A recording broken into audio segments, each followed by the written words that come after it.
De partir de cette expo et de ce lieu pour ce workshop, c'est pertinent parce que je crois qu'elle est dans une démarche hyper paysagiste. Elle essaie d'attirer l'attention en fait, de son spectateur sur quelque chose qu'il n'aurait peut-être pas perçu si elle n'avait pas été là pour l'y inviter, quoi. Donc en se mettant plutôt à ras du sol, en regardant, en fouillant des détails d'architecture. Alors la vallée d'aujourd'hui, je l'imagine rocheuse, extrêmement humide, mais peut-être très à l'abri du vent. Et cette vallée, elle a peut-être aussi des villages, des moulins, des anciennes bâtisses, une pierre, qui ferait un peu les angles qu'il y a dans cette exposition. En fait, c'est vrai qu'il y a quelque chose vraiment avec ce que nous montre Marina là dans l'exposition, quoi. Il y a quelque chose à voir avec le creux. Et en tout cas, j'imagine que c'est une vallée qu'on n'arrivera pas à percevoir dans son ensemble. Je pense que c'est une vallée petite, sinueuse, plutôt une vallée mystérieuse pour aujourd'hui, je pense. La vallée de la Serre. Elle est aussi mystérieuse que je l'imaginais, mais pas pour les mêmes raisons. Elle est moins profonde, mais curieusement plus insaisissable, parce qu'elle est très bocagère, très touffue. Il n'y a pas de raison qui permet de la saisir. Elle est découpée en plein de petites chambres qui accueillent des prairies humides tachetées de brun, sillonnées de filets d'eau. Il n'y a pas d'affleurement rocheux, même si on sent que la roche-mère n'est pas loin. Surtout dans la Casse. La Casse ici, ça veut dire le chemin creux. Par contre, on a vu les ruines d'un moulin enfoncé dans le fond de vallée. Ce moulin, il parle de la façon dont la rivière a été façonnée et utilisée par les hommes à une certaine époque. Ces pratiques de l'eau sont aujourd'hui disparues. Après, la Serre nous a lâchés d'un coup, quand on a débouché dans la grande plaine littorale beaucoup plus ouverte. Là aussi, on a évoqué des pratiques et des paysages du passé, au pied d'un chêne très ancien. On a parlé du néolithique, où on pense que la mer recouvrait tout. On a parlé d'une époque floue où on a planté des arbres autour des parcelles cultivées pour les protéger des animaux, qui pâturaient librement les landes, les friches, les marges autour des villages. Puis on a parlé d'une époque plus récente, où on a inversé le système, où on a mis les bêtes dans le bocage, et où les landes et les marges ont disparu autour des villages. Aujourd'hui, on a l'impression que le bocage intéresse moins les paysans du coin, que c'est plus les sols plats et profonds de la plaine et du littoral qui les attirent. Il y a beaucoup de maraîchage. Pour finir, on est arrivé au bord de la mer. Là, c'était très étonnant. On était sur un pont, et on voyait d'un côté le domaine de la Serre, de l'eau douce et ses prairies spongieuses. Et de l'autre, le domaine de l'eau salée, de l'estuaire, des bancs de sable où s'accroche l'obium.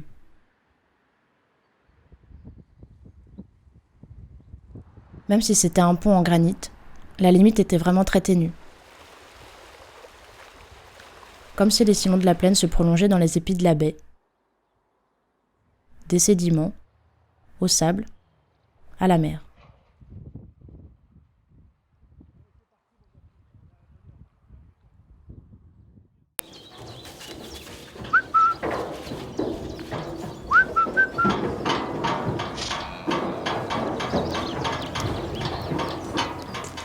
Bonjour. Bienvenue au GAEC de la Malherberie, situé à Gorges, en plein cœur des Marais. Je suis à 35 km de Saint-Lô, qui n'est pas une très grande ville, 65 km de Cherbourg, qui est un peu plus grand, 190 km de Caen. L'exploitation fait 128 hectares, dont 45 hectares de marais, 60 hectares de culture, à la fois maïs, orge et blé. Et le reste, ce sont des prairies où les animaux vont pâturer.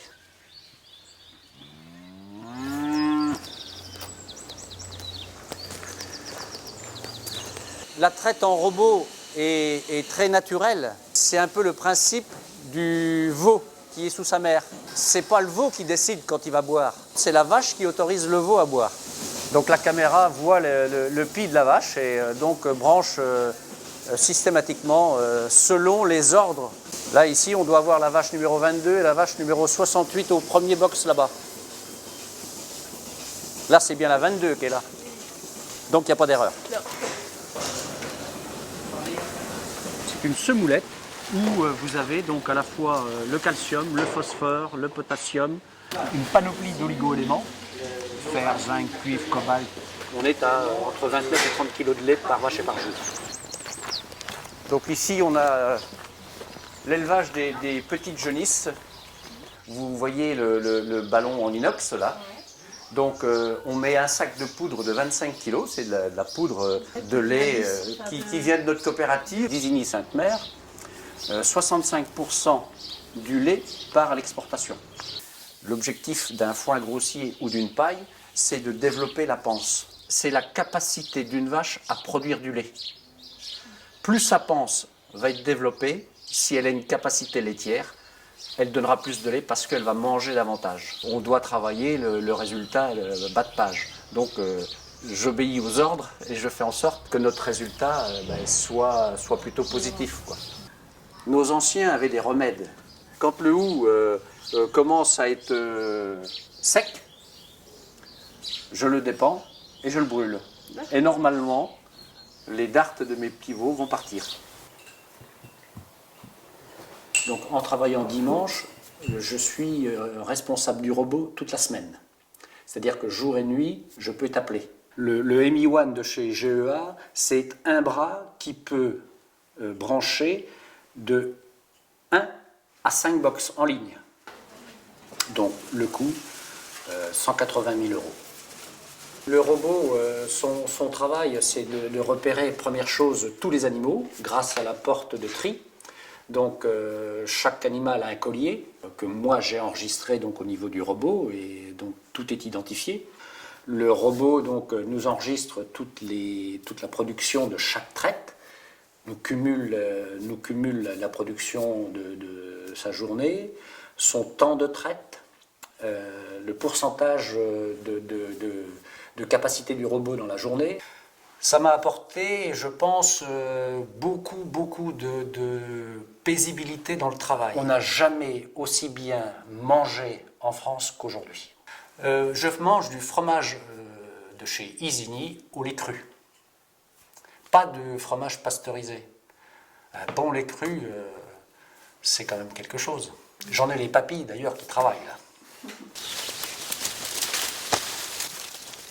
Un joli bouquet de houx, Louise. Merci. Pour te protéger principalement des dartes. Oui. Voilà. Allez les petits, on y va. On sort. Allez, allez.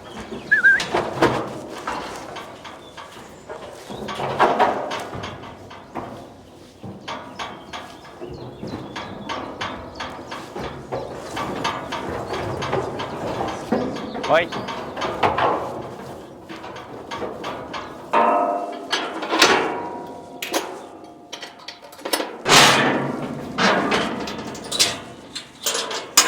Voilà, travail accompli. Vous avez du camembert, du pont l'évêque.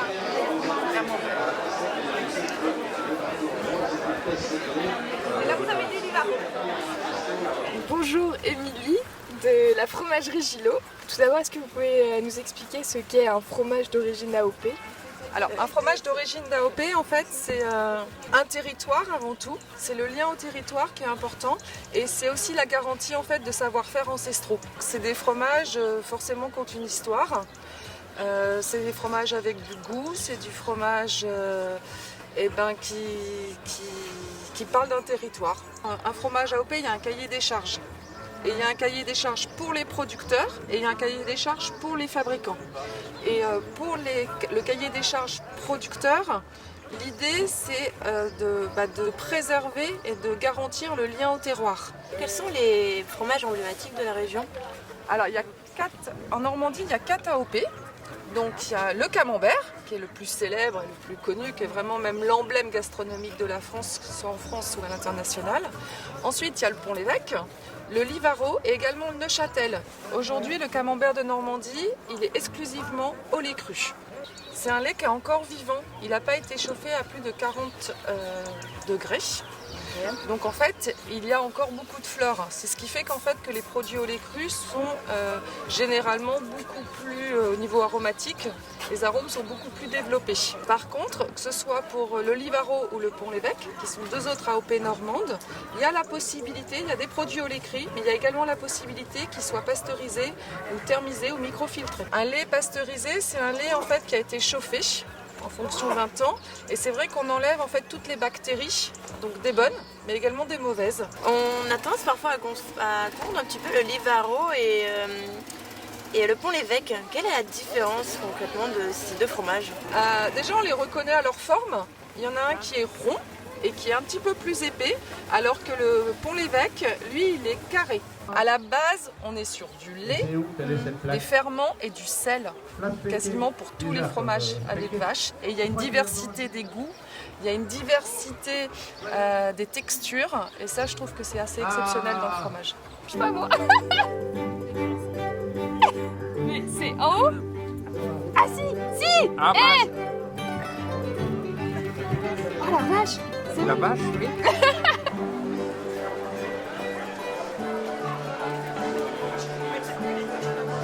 Une petite dégustation de camembert. Camembert et Livaro. Du Pont-l'Évêque.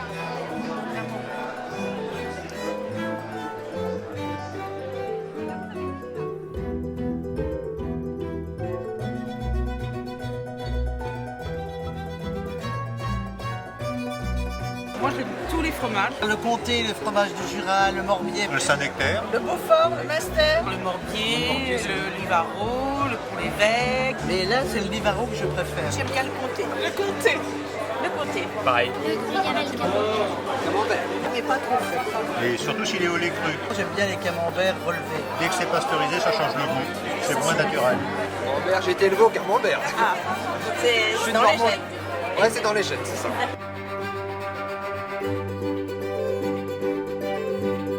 La croûte. En vrai, ouais, ça se mange. Quand c'est naturel, c'est des champignons, donc c'est naturel. Et ça aide. Enfin, moi, je pense que ça aide à la digestion aussi. Je la laisse de côté souvent, sauf le camembert. Chacun a le droit d'avoir le goût qu'il veut, hein, et puis la façon de manger son fromage. Là, je laisse de côté. J'ai un chien, donc je la donne au chien. Question de liberté. Est-ce que vous avez un fromage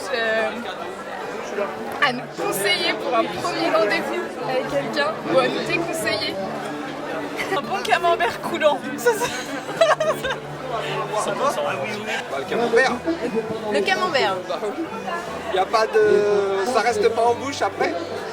Contrairement au Roquefort. Un bon fromage bien coulant, bien affiné comme il faut, pour montrer qu'on a de la personnalité. Après, si on est deux à manger le même fromage, c'est pas gênant.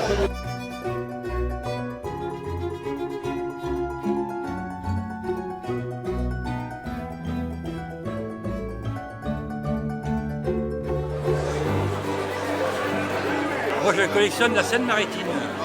Et c'est mon album en Voilà, plus. c'est son album. Le tyrossémiophile. Tyrossémiophile. J'ai 2 albums pour faire échange d'étiquettes. J'ai 20 000 étiquettes à la maison.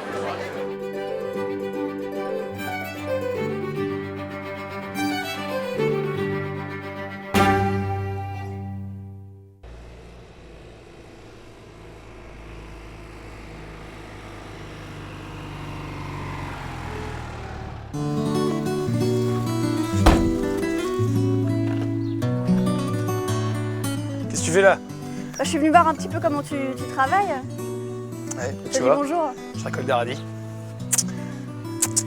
Bon, tu veux faire le tour? Ouais, carrément. Ouais, viens. Bon bah voilà, ça c'est la première butte que j'ai faite. Voilà, du coup là c'est la 2e année. On avait commencé un peu avec des buttes comme ça. Ouais. Donc c'est plutôt destiné à amener des cultures qui vont rester pendant plusieurs années. Puis une fois que c'est installé, on n'a pas besoin de retravailler le sol. Puis bah, après l'idée c'est d'aller mettre différentes couches de matière pour faire vivre le sol et produire un maximum pour fournir le plus de personnes possible. Après on a aussi des parties comme tu vois derrière où on peut travailler à plus grande échelle avec des micro-tracteurs ou des motoculteurs. Et je dirais que c'est un peu la différence entre le potager et le maraîchage. Là ici on est à l'est, donc on a le soleil le matin. Là, on est à l'ouest, donc on a le soleil le soir. Ici, ça va être, on va plutôt pouvoir semer des navets l'été, qui normalement ne tiendraient pas parce qu'il fait trop chaud. Et il y a plus d'humidité en dessous, c'est plus sec au-dessus, donc on peut vraiment venir jouer au niveau de la vie du sol, quoi. Il y a plein de choses différentes sur une butte. Quand on passe la main, on peut vraiment venir rentrer. Ah oui, il est vraiment meuble, quoi. Et à l'intérieur, là on le voit, on a des verres et quand on sent, ça sent le champignon.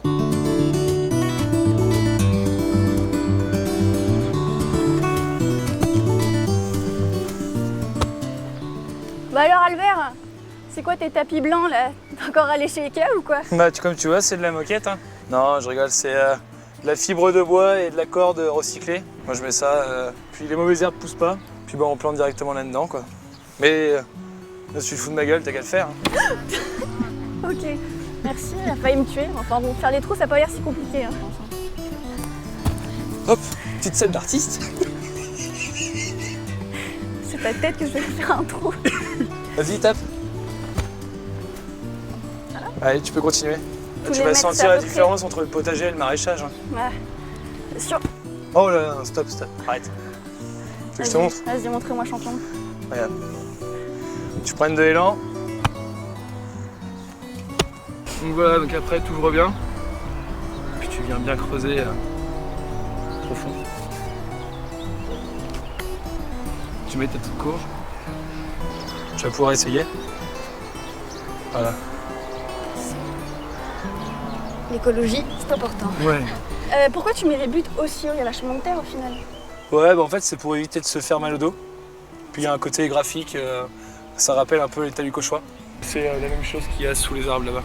Et toute la terre que tu trouves ici, tu la ramènes d'où? C'est pas celle qui vient du terrain? Si, on a pris la terre sur les côtés, on l'a remise en haut, puis on a fait plein d'apports de matière pour essayer de retrouver une vie dans le sol. Mais là on est en première année de but, et donc on n'a pas eu tout le même résultat que celle que je t'ai montrée tout à l'heure. Tu vois, ça c'est du compost que j'utilise. Là c'est un compost qui est plutôt fin, donc on peut quand même faire des semis directement dessus. Si on est au printemps, ça va être un compost avec beaucoup de matière azotée, donc beaucoup de tonte. Ouais. Parce qu'en fait, c'est les entreprises qui déposent leurs déchets verts, que c'est broyé, composté, retourné. Là, celui-ci, je l'ai reçu cet hiver, donc on est plutôt sur un compost carboné, on le voit. C'est plutôt du bois qui est à l'intérieur. Donc il va mettre un peu plus de temps à se dégrader. Mais c'est quand même un bon apport. Puis dès que je retire une culture, j'en réapporte, parce que dès qu'on coupe un légume, on exporte quelque chose de la terre et il faut réapporter autre chose pour que ça continue toujours de vivre. Et c'est différent d'un compost qu'on peut faire chez nous dans notre jardin en termes de nutriments par rapport à ce qu'on met? Parce que celui-là, tu disais qu'il était plus carboné parce qu'il y avait plus de bois? Ouais, celui-ci est plus carboné, mais là par exemple, là, si je le recommande maintenant, ça va être un compost plutôt azoté, comme je disais, par rapport aux tontes. Bon, tu viens, je t'emmène pailler maintenant? Ok. Allez. Tu montes dans la remorque ou bien? Ouais, vas-y, monte, je vais conduire. Yes.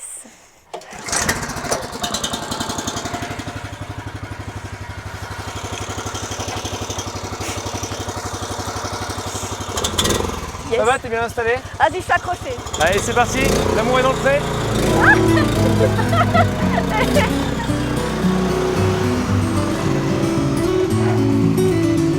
Hop là.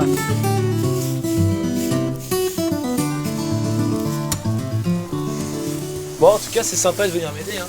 Bah écoute, je savais que t'avais besoin d'un peu d'aide. Tu t'en sortais pas. Toi, ton potager, ça avance bien? Ça va, ça avance.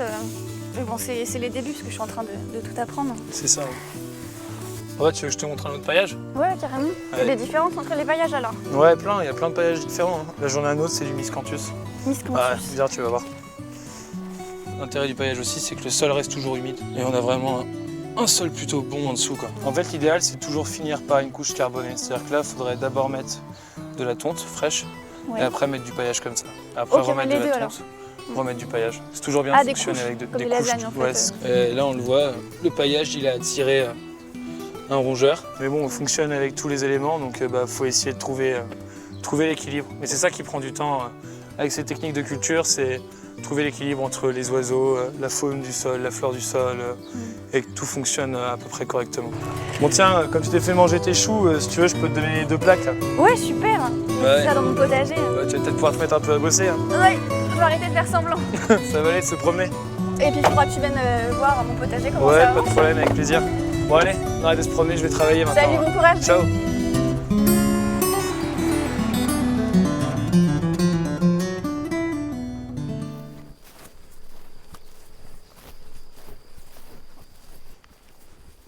4e jour de notre workshop, au pied du coteau d'Hénouville, propriété du Conservatoire de l'espace naturel de Haute-Normandie depuis 1996. Ce coteau calcaire pentu de 12 hectares est situé rive droite de la Seine, en aval de Rouen. Il surplombe le limageur de la Seine. La déprise agricole et celle du pâturage a engendré des modifications paysagères. L'abandon de ces parcelles difficiles à exploiter a conduit à leur fermeture. Des actions de débroussaillage sont mises en œuvre afin de contenir l'expansion des arbustes, de préserver les milieux ouverts et leur biodiversité. Le site a été entièrement clos afin d'expérimenter sa gestion par pâturage. De prime abord, ce coteau a peu d'intérêt, voire hostile au bord de la route.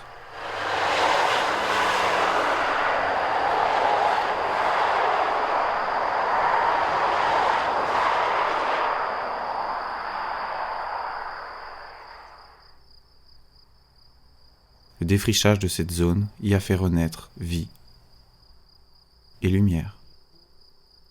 Simple étendue d'herbe, réservoir immense du vivant. Un monde au cœur même du paysage. Notre regard se perd, on est hypnotisé, complètement fasciné, au point même de faire abstraction de ce qui nous entoure. Là, sous nos pieds, le vertige. L'univers que l'on oublie lorsqu'on le foule au quotidien. Notre œil suit un sentier graphique, empreint de couleurs, de formes, de textures différentes.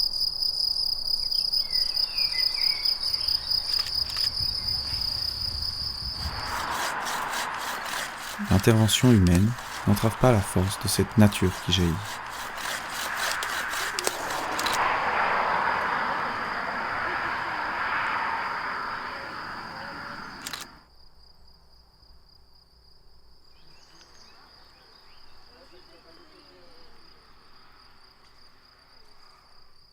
Les espèces végétales et animales sauvages ont repris leurs droits.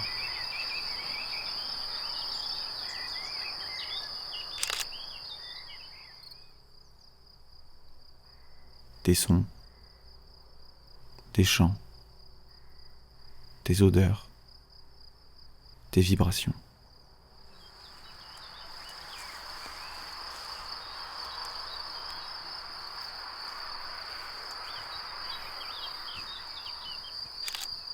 Escargots, blaireaux, pie-grièches écorcheurs, orchidées sauvages, menthes aquatiques cohabitent ensemble dans une séduisante symbiose.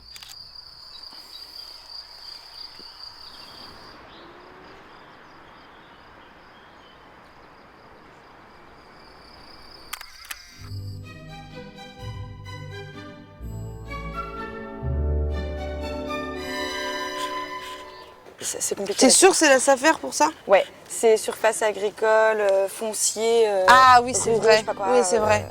Établissement ruraux, un truc comme ça. C'est un peu compliqué la compliqué. SAFER, Ouais. honnêtement, je ne m'y connais pas assez bien. D'accord, ouais, c'est vrai. Bon, du coup, comme j'étais pas là, j'étais en train de percher pour le film. Est-ce que tu peux me dire c'est quoi exactement l'AEV? Oui, alors l'AEV, c'est l'Agence des espaces verts d'Île-de-France. Ça a été créé en 1976 et aujourd'hui, sur le territoire Île-de-France, ils ont 40 000 hectares en gestion, dont 15 000 hectares en propriété pour le compte de la région. Moi, je suis déléguée territoriale sur les Yvelines. Donc c'est plus un poste de relation avec les collectivités, donc de gestion un peu des PRIF avec une vision plus extérieure. Les périmètres régionaux d'intervention foncière, donc ça c'est un outil innovant qui existe nulle part ailleurs en France. Et donc là par exemple vous êtes sur le PRIF du bout du monde. C'est un périmètre qui a été mis en place en concertation avec l'Agence des espaces verts, la région et les communes, pour protéger des espèces qui sont particulièrement menacées. L'AEV, ils essayent vraiment, effectivement, d'acquérir des terres agricoles où il va qu'il y a un risque qu'elles ne soient pas maintenues en terres agricoles. où il y a une suspicion que ça devienne autre chose. Et donc là, ils ont différents leviers. Ils peuvent les acquérir à l'amiable ou ils peuvent les acquérir par exemple par préemption. Donc là, ils passent par la SAFER pour être informés de quelles terres vont être vendues, rachetées, etc. En tout cas, ils veulent que, effectivement, qu'une terre est agricole, qu'elle le reste, pas qu'elle devienne une industrie ou quelque chose d'autre.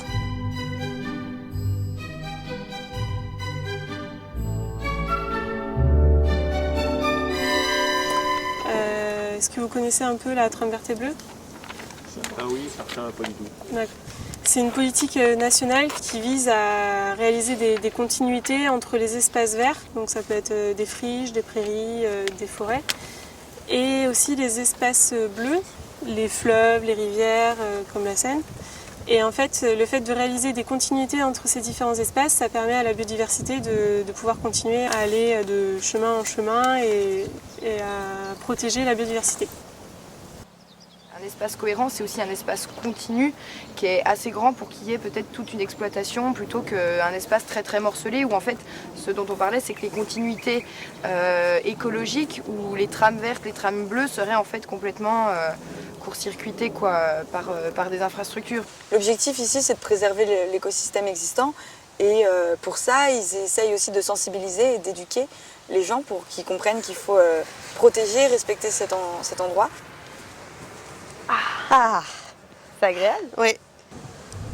Mais alors, tu penses que c'est une sorte de presqu'île là, devant ou pas? Je pense, ouais.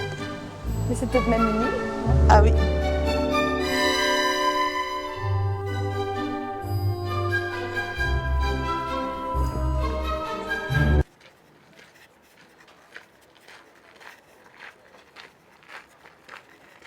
Sixième journée du workshop. Le potager du roi. Les traces du passé sont partout. La symétrie du potager nous rappelle les jardins du roi. C'est par là que le roi rentrait dans son potager. Et il n'est pas venu très souvent, mais il a quand même fallu créer une telle grille pour lui. Après 336 ans, certains murs de l'enceinte du potager se sont effondrés, mais la majorité tient toujours.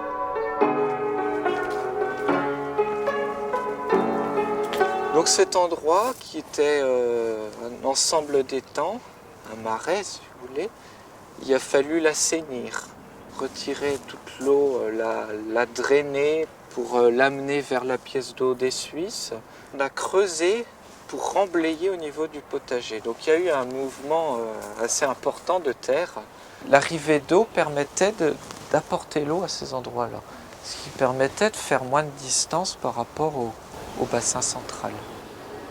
Le système de drainage, les points d'eau ainsi que les voûtes sont encore en place.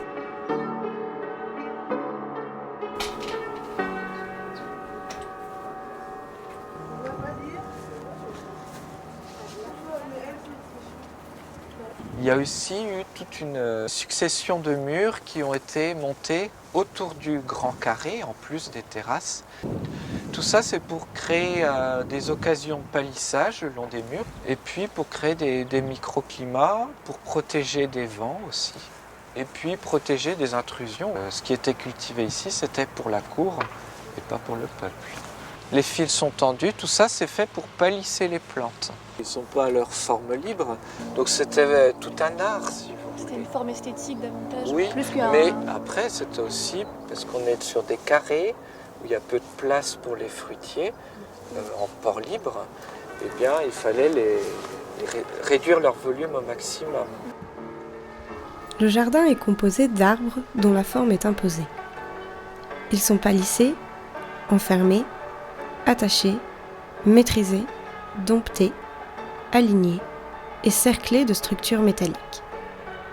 Apparentés à une sculpture, on en regarde le travail façonné et non plus la nature expressive.